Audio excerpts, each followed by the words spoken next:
ايه اللي ممكن يخلي كائن فضائي مرعب يسيب كل معاركه ويبدأ يهرب؟ لما فينوم نفسه يبقى الفريسة اعرف ان في قوة اخطر من اي حاجة شافها قبل كده، مطاردة بلا رحمة واعداء من كل اتجاه، وكل قرار ممكن يغير مصير الجميع. لكن الحقيقة اللي مستخبية في الضلمة اخطر بكتير مما تتخيل، مستحيل تعرفها غير لما تكمل للاخر. اخر حاجة شفناها ان فينوم قدر ينتصر على كارنيج، والمحقق مولجان مات في المعركة دي، بس عينه نورت وشكل فيه سيمبيوت دخل جوه جسمه، ويدي فجأة انتقل لعالم سبايدر مان بسبب تعويذة دكتور سترينج. ودلوقتي بنتعرف على كيان اسمه نال. نال يبقى ملك السيمبيوت كلهم، وهو اللي صنع السيمبيوت. وبنعرف ان زمان كل السيمبيوت قرروا يتحدوا ويسجنوا نال، ومفيش غير مفتاح واحد اللي هيحرر نال من سجنه. ونال كان جمع وحوش فضائية كتير واداهم امر بالبحث عن المفتاح في الكون كله. ونال كان مقرر ان اول حاجة هيعملها لما يتحرر ان هو يقتل كل السيمبيوت اللي حبسوه، والوحوش بتبدأ تنتشر في الكون كله. وبنروح بعدها لإيدي وفينوم. في الوقت ده إيدي كان في العالم بتاع سبايدر مان وبتكلم شوية مع موظف البار، وبتتفتح بوابة زمنية وبيرجع إيدي للعالم بتاعه في دولة المكسيك، وبيقابل موظف البار بتاع العالم ده. وفينوم بيعمل مشروب كحول لإيدي، وبيعرف من الأخبار إن الشرطة بتدور عليه علشان يستجوبوه بخصوص مقتل المحقق موليجان، لأن الشرطة شاكة في إيدي إن هو اللي قتله. فإيدي بيقلق وبيتكلم مع فينوم وبيقول له إحنا كده مش هينفع نرجع لسان فرانسيسكو علشان اكيد الشرطه بتدور عليا هناك. وإيدي بيشوف قدامه تمثال الحريه، وفينوم بيقول له انا نفسي اشوف تمثال الحريه من زمان. وإيدي بيقرر يروح عند تمثال الحريه ويستخبى هناك. وقبل ما كانوا ماشيين فينوم بيسيب حساب المشروب، وبنلاحظ ان في حته من فينوم لزقت في الفلوس، وبنشوف ان في كاميرا في الشارع صورت إيدي. وإيدي بيتمشى بيسمع صوت كلاب بتنبح، فبيتجه ناحيه الصوت عشان بيحس ان الكلاب عاوزه مساعده، وبيخش مكان تحت الارض. وفينوم بيكسر قفل الباب وبيلاقي كلاب محبوسه في قفص، وبيفهموا ان الكلاب دي بتتعامل معامله وحشه علشان تبقى شرسه. وفجاه بيخش عليهم رجاله العصابه اللي ماسكين المكان، والزعيم بيقول لإيدي انت ارتكبت غلط كبير لما دخلت المكان بتاعنا، ومش هنسيبك تمشي بسهوله. وطبعا إيدي مش بيهتم لكلامه، وبيقول له بلاش تعمل مشاكل احسن لك، انا جوايا وحش ممكن ياكل دماغك والكلاب دي كلها هتمشي. فزعيم العصابه بيطلع سكينه وبيعور بيها وش إيدي، ففينوم بيتدخل واداله بالرجل وطيره، وبعدها بيظهر بشكله الكامل وبيحرر كل الكلاب، والكلاب بتهجم على رجاله العصابه. وفينوم وإيدي بيتعاملوا سوا وبيبداوا يضربوا فيهم، وفينوم بيستغل الفرصه وبياكل ادمغتهم كلها. وبمجرد ما إيدي مشي من المكان بيوصل وحش من الوحوش بتاعه نال، لانه حس ان المفتاح قريب من هنا. وبعدها بنشوف الشرطه قدرت تحدد مكان إيدي في المكسيك، وبيشوفوه خارج من البار من الكاميرات اللي في الشوارع، فبيقرروا يبعتوا قوات على هناك. والموظف بتاع البار بيشوف عينه فينوم وكان هيتحد معاها، بس بيوصل جنرال جيش وبيحبس العينه وبياخدها معاه، وبيطلب من موظف البار يحكي له عن الشخص اللي كان موجود هنا. والموظف بيقول له انا شفته بيكلم نفسه وكانه بيكلم حد جواه، وبيخرج منه دراعات سودا غريبه. والجنرال ليكس بيحس ان موظف البار مفيد، فبيقرر يقبض عليه. وبيروح القاعده عسكريه في امريكا، وفي القاعده دي كان موجود عدد كبير من السيمبيوت، والدكاتره والعلماء بيعملوا عليهم تجارب وبيسلموا عين السيمبيوت للدكاتره. وريكس كان بيراجع على حمض بيدوب اي شيء. وتحت الارض كان محبوس المحقق موليجان، وبيطلع ان هو عايش، بس في الحقيقه هو كان مات لان السيمبيوت اللي دخل جوه جسمه هرب. ولكن الدكاتره حقنوه بعينه سيمبيوت، فبالتالي موليجان قدر يعيش. والدكاتره دلوقتي بيدرسوا حالته، والجنرال ريكس والدكتوره تيدي بييجوا يتكلموا معاه. وتيدي بتقول له احنا هنا علشان نساعدك انت والسيمبيوت اللي جوه جسمك. وفجاه موليجان بيتقدم ناحيتهم، والسيمبيوت اللي جواه اللي اسمه توكسين اللي بيتكلم. فهم بيسالوه ليه السيمبيوت جم لكوكب الارض. توكسين رد عليهم وقال لهم علشان الكوكب ده امان لينا، لاننا هربنا من كائن كبير بيدور علينا، بس الكائن ده اطلق وحوش في الكون كله، وفي النهايه هيلاقونا كلنا وهيقتلونا وهيقتلوا كل البشر اللي على الكوكب كمان. وتيدي بتساله مين الكائن الضخم ده، فتوكسين قال لها الاحسن ليكي ما تعرفيش. وبيشوف رؤيه للمستقبل وكل السيمبيوت مقتولين والنار اتحرر من الحبس. اما إيدي وفينوم فما كانوش عارفين هيروحوا لامريكا ازاي. ففينوم بيلاقي حل انهم يمسكوا في طياره رايحه لامريكا، وإيدي مش بيقدر يستحمل شده البرد، ففينوم بيدخل إيدي وبيطلع هو. في اللحظه دي الوحش بتاع نال بيعرف مكان المفتاح وان هو موجود جوه جسم فينوم، فبيتجه على طياره عشان يقاتل فينوم وياخده منه. بس فينوم بيتفادى بيتفادى هجماته وبيعرف يخليه يقع في مروحة الطيارة ويموت. وفينوم بيفهم ليه الوحش ده كان بيطارده وبيقرر يستخبى دلوقتي. فايدي بيقع في الجو وفينوم بيقول له هشرح لك كل حاجة بعدين، وبيفتح باراشوت بجسمه وبيخلي ايدي يهبط بسلام. وايدي بيقول له يلا اشرح لي اللي حصل. ففينوم بيقول له الوحش اللي هاجمنا ده اسمه زينوفاش، ودول صيادين السيمبيوت، وبما ان في واحد منهم جه للارض فده معناه ان في وحوش تانية زيه جايين، واللي صنع الوحوش دول صنع السيمبيوت كمان واسمه نال. بس السيمبيوت انقلبوا عليه وحبسوه في سجن. وايدي بيساله الوحش ده كان عاوز منك ايه؟ ففينوم قال له عشان جوه جسمنا وجود مفتاح سجن نال، والوحوش عاوزه تاخده من جوه، ولما انا بظهر بكامل حجمي وحوش زينوفاش بتشوف مكان المفتاح جوانا، فده معناه ان انا مش هينفع اخرج بكامل جسمي، اقدر بس اخرج بوشي او اخرج بدراعي بالشكل ده، ولكن لو ظهرت بالكامل فالمفتاح بيظهر للوحوش فبالتالي يعرفوا مكاننا. فايدي بيساله نتخلص من المفتاح ازاي؟ ففينوم قال له طالما احنا عايشين المفتاح هيفضل جوانا، والمفتاح ده اتخلق جوانا لما انا حييتك في المعركه الدريوت، وبسبب اني رجعتك للحياه فالمفتاح اتحد معانا ومش هيفترق عننا ابدا، ولو حد فينا مات فالمفتاح هيموت. وهما الاتنين دلوقتي بيفكروا هيخرجوا من هنا ازاي، ولحسن الحظ بيشوفوا حصان قدامهم ففينوم بيتحد معاه وايدي بيركب عليه وفينوم بينطلق بسرعه جنونيه، وبعدها بنشوف بقايا الوحش اللي مات من الطياره بتقع على الارض والبقايا بتاعته بتلتحم في بعض والوحش بيرجع للحياه من تاني.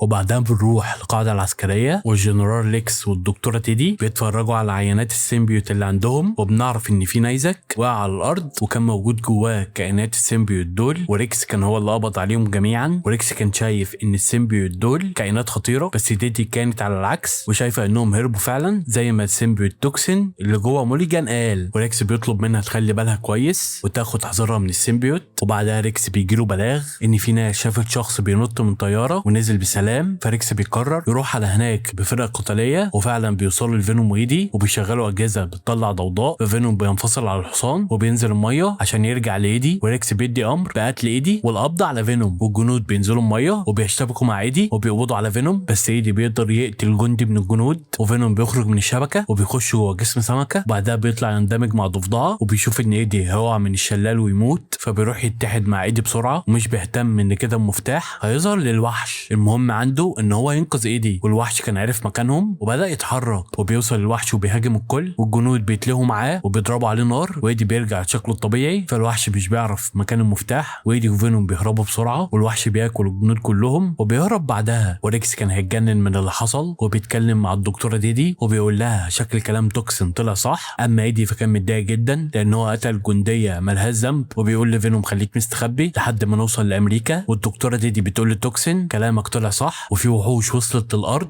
احنا عاوزينك تخرج وتورينا شكلك. وفعلا توكسين بيكشف عن شكله وبيقول لتيدي انا بحس بكل السيمبيوت اللي زيي، واقدر اقول لك ان السيمبيوت اللي نال بيدور عليه مش موجود هنا في القاعده العسكريه. السيمبيوت اللي بكلمك عنه اسمه فينوم ولونه اسود، وهو ده اللي معاه المفتاح، ولازم نال ما يحصلش على المفتاح ابدا، ولو حصل عليه فهيقتل كل البشر والسيمبيوت. وريكس بيخش عليهم وبيساله ازاي نقدر نوقف نال لو ده حصل، فتوكسين قال له محدش هيعرف يعمل معاه حاجه لان نال قوي جدا. وريكس بيساله ازاي نمنعه من الحصول على المفتاح، فتوكسين قال له لو فينوم او ايدي ماتوا فالمفتاح هيموت معاهم. وريكس بيفكر في حل واحد وان هو يقتل ايدي عشان يمحي المفتاح للابد، وتيتي كانت معترضه على الموضوع ده بس ريكس بيقول لها مفيش حل تاني لايقاف الوحوش دول. وبنروح لايدي اللي كان بيتمشى في الغابه وبيشوف عيله مخيمه وعاملين اكل، وايدي بيتعرف على الاب اللي اسمه مارتن وبيعزم على ايدي يقعد ياكل معاهم، وايدي بيقول لهم ان هو رايح لنيويورك، ومارتن قال له تعالى نوصلك لولايه قريبه من نيويورك عشان انا وعيلتي رايحين ناخد جوله في قاعده عسكريه لانهم بيقولوا انهم حابسين كائنات فضائيه هناك، فقلت اخد عيلتي ونتفسح وناخد جوله، وانا مؤمن ان في كائنات فضائيه موجوده. وبيسال ايدي انت مؤمن بوجود الكائنات الفضائيه؟ وفينوم كان عاوز يظهر وياكلهم بس ايدي بيمنعه وبيقول لمارتن انا مؤمن بوجودهم وده عن اقتناع كبير. وبعدها بيركبوا العربيه وبيتحركوا وهم في السكه العيله بتقعد تغني وبيستمتعوا بوقتهم، وفينوم كانت عاجباه الاغنيه اللي هم بيغنوها وبيقول لايدي حياتنا كانت هتبقى سعيده اكتر لو كان لينا عيله، كنا هنبقى فرحانين اكتر بكتير باللمه. وايدي بيقول له عندك حق. وبالليل كل اللي في العربيه بيناموا فالابن بيصحى وايدي كمان بيصحى وبيعزم على على ايدي بشوكولاته وبيقول له ما تقولش لبابا اني هاكل شوكولاته عشان مانع عني الحلويات، وبيقول كمان لايدي انا مش عاوز اشوف كائنات فضائيه عشان بخاف منهم. فايدي بيهديه وبيقول له الكائنات الفضائيه مش موجوده، والولد بيطمن فعلا وبينام. وفينوم بيقول لايدي انت هتبقى اب صالح وكويس اني ما اكلتش العيله دي علشان كلهم ناس طيبين وانا حبيتهم. وبعدها بيوصلوا لولايه لاس فيجاس، ومارتن بيوصل ايدي هنا عشان هيكمل هو للقاعده العسكريه، ومارتن بيديله 20 دولار وايدي بيشكره. وبنلاحظ ان في كاميرا في الشارع تبع الحكومه بتصور ايدي، وبعدها ايدي بياكل الشوكولاته بتاعه الولد الصغير وكان بقاله كتير ما اكلش حاجه. وبيشوفوا قدامهم واحد متنكر في زي تمثال الحريه، وفينوم بيقول له انا عاوز اشوف تمثال الحريه على الحقيقه. فايدي بيقول له انا مش معايا غير 20 دولار ودول مش هيوصلونا لنيويورك وانا مش عاوز اركب على حصان تاني. ففينوم بيقترح عليه يخشوا يلعبوا قمار بال 20 دولار، وايدي بيوافق على الفكره وكان داخل لصالغ القمار، بس فرد الامن مش بيرضى يدخل ايدي عشان لبسه مش مناسب للمكان. ففينوم بيتعصب وبيضربه، وبيروح لشخص لابس بدله في الشارع وبيضربه وبياخد لبسه، وفرد الامن الجديد بيوافق يدخل ايدي المكان. وفينوم بيقول لايدي انا هحط ال 20 دولار كلهم وهقدر العب في نظام اللعبه واضاعف لك الفلوس. وايدي بيسيب فينوم يتحكم، وفينوم بيفضل يعمل حركات كتير بايده لكنه في الاخر بيفشل وبيخسر الرهان، وكده ما بقاش معاهم اي فلوس. وبيشوفوا تشين بالصدفه في المكان وبيسلموا عليها، وطبعا زي ما احنا عارفين تشين تعرف بهويه فينوم، وتشين بتقول له انا كسبت فلوس كتير فاجرت اوضه في الفندق، تعالى قضي علشان نحتفل. وايدي بيوافق، وجنرال ريكس بيعرف من كاميرات المراقبه ان ايدي وصل الفندق في لاس فيجاس، فبيؤمر فرقه تروح على هناك وتقبض عليه. وايدي كان عند تشين في الاوضه وهي بتطلب ترقص معاه، وفينوم بيتحمس جدا وكان عاوز يرقص، وايدي بيرفض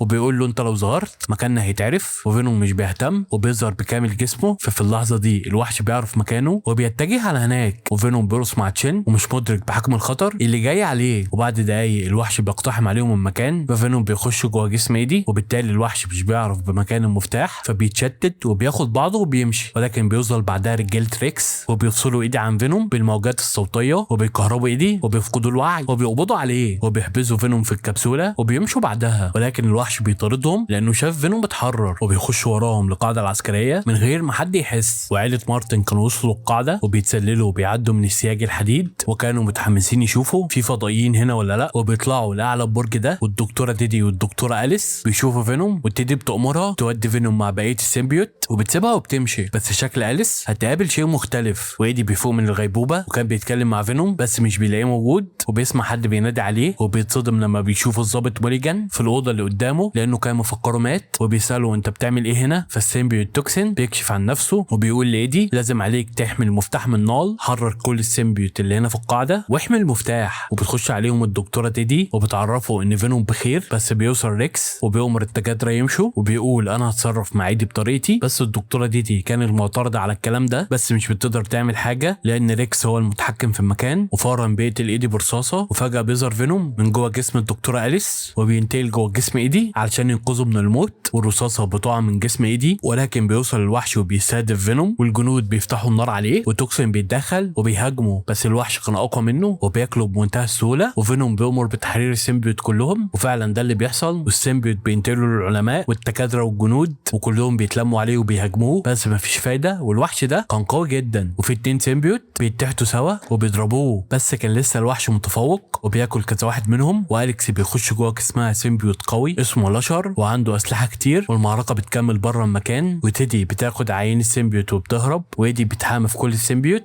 اللي بيدافعوا عنه. وايدي كان طالع يجري بس بيشوف عيله مارتن بينادوا عليه فبيقرر يطلع لهم، وهم بيتفاجئوا ان جوه جسمه كائن فضائي، والطفل كان خايف من اللي بيحصل. وايدي بيقول للولد انا كدبت عليك، كائنات الفضائيه موجوده فعلا، واعز صديق عندي كائن فضائي وهيخرجنا من هنا. وفينوم بيخرج وبيشكره على الشوكولاته، والولد بيسلم عليه وبيطمن.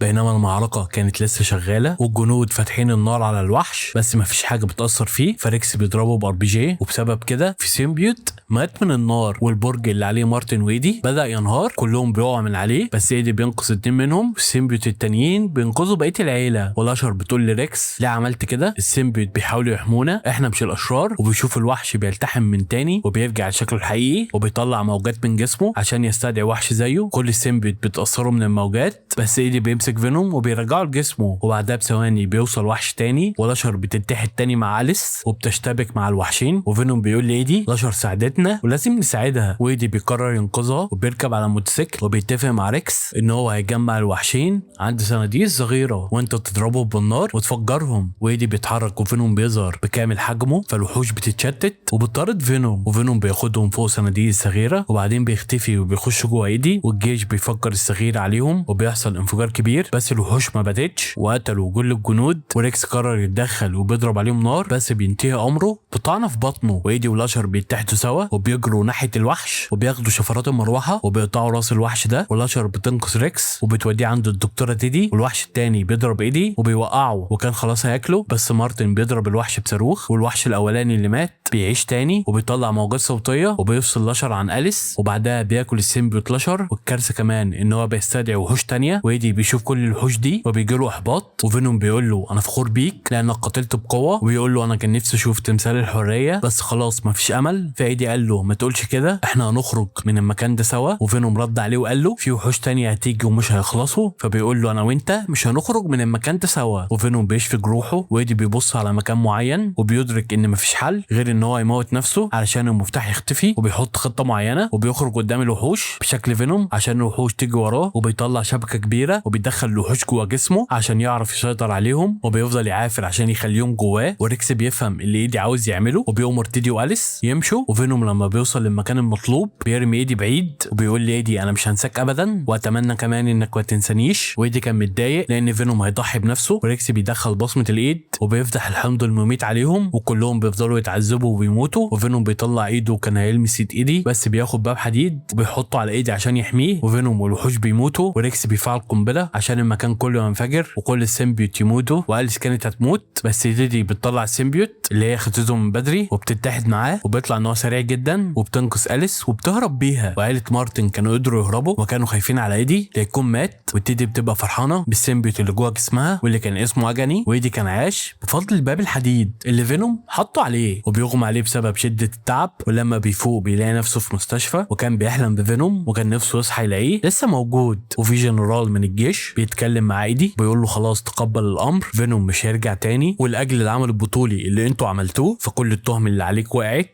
وتقدر تبدا حياتك من جديد، بس بشرط انك ما تجيبش سيره باللي حصل نهائي والا هتخش السجن، وبيسيبه وبيمشي، وايدي بعدها كان بيتمشى في شوارع المدينه وبيفتكر ايامه مع فينوم وكان وحشه المغامرات معاه، حتى المشاكل والكوارث اللي كان بيعملها فينوم كانت وحشاه، وشريط حياتهم بيعدي قدامه وبيقول انا عمري ما هنساك يا فينوم، وبيروح يشوف تمثال الحريه زي ما فينوم كان عاوز، وبعدها بنروح لنال وهو بيقول ان البطل مات بس كل الكواكب هتصبح تحت سيطرتي، وبيبان ان نال عنده خطه تانية، وبعدها بنروح لموظف البار وبيخرج من السجن اللي كان تحت القاعده وبيشوف المكان كله متدمر وما كانش فاهم ايه اللي حصل، ونشوف صرصار بيقرب من الانبوبه اللي كان فيها عينه السيمبيوت اجاني، وبكده يكون خلص فيلمنا. لو عجبك الفيلم تنساش شير ولايك وسبسكرايب وتفعل زر الجرس عشان تشوف كل جديد. لو حابين نلخص اي افلام ابطال خارقين او اكشن اكتبوا لنا في الكومنتات.